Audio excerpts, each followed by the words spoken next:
석 달째 이어지고 있는 조국 전 법무부 장관 일가에 대한 검찰 수사가 사실상 조 전 장관 본인에 대한 조사만 남겨두고 있습니다. 부인 정경심 교수의 구속 만기일이 일주일 앞으로 다가오면서 이번 주 조 전 장관 소환이 초읽기에 들어갔다 이런 전망도 나오고 있는데요. 정 교수 측이 구속 적부심 청구가 이 소환 일정 조율의 막판 변수가 될 것으로 보입니다. 취재기자 연결합니다. 박서경 기자. 네, 서울중앙지검입니다. 네, 이 조국 전 장관 소환 조사가 이번 주 유력하다 이런 전망도 나오고 있는데 언제쯤으로 예상이 되고 있습니까? 네, 아직 구체적인 일정이 확인되지는 않았습니다. 다만 부인 정경심 교수 구속 만기일이 일주일 앞으로 다가왔는데요. 구속 만기일인 오는 11일 이전에 조 전 장관이 소환될 가능성이 높아 보입니다. 정 교수는 사모펀드와 입시비리, 웅동학원 등 세 갈래 의혹에 대한 혐의를 받고 있습니다. 조 전 장관 역시 여기에 직간접적으로 연루됐다는 의혹을 받고 있는데요.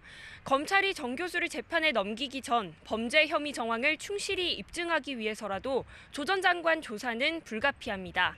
이 때문에 조 전 장관 소환이 이뤄진다면 검찰은 허위 인턴 증명서 발급을 누가 한 건지, 조 전 장관이 정 교수의 WFM 주식 차명 투자에 대해 미리 알고 있었는지 등을 조사할 것으로 보입니다.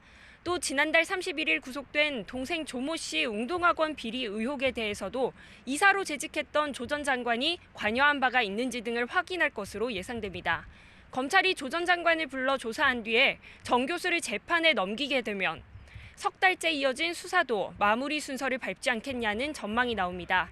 하지만 검찰이 조 전 장관에게 직접 확인할 내용이 많고 조 전 장관 측도 적극 방어에 나서며 시간이 필요할 경우 한 차례 조사로는 끝나지 않을 가능성도 있습니다. 네, 조 전 장관의 부인 정경심 교수는 구속 뒤에도 건강 문제를 호소를 하고 있는데 구속 적부심을 청구할 가능성도 있다 이런 관측도 나오고 있죠. 네, 그렇습니다. 검찰은 지금까지 정경심 교수 구속 이후 구치소에서 모두 4차례 불러 조사했습니다. 정 교수는 여전히 모든 혐의를 부인하는 것으로 전해졌습니다. 여기다 정 씨는 건강 문제를 이유로 조사를 거부하기도 했습니다.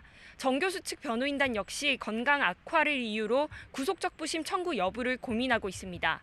만약 정 교수 측이 구속적부심을 청구하고 법원이 이를 받아들여 석방된다면 막바지 수사 일정은 예상보다 늦어질 수 있습니다.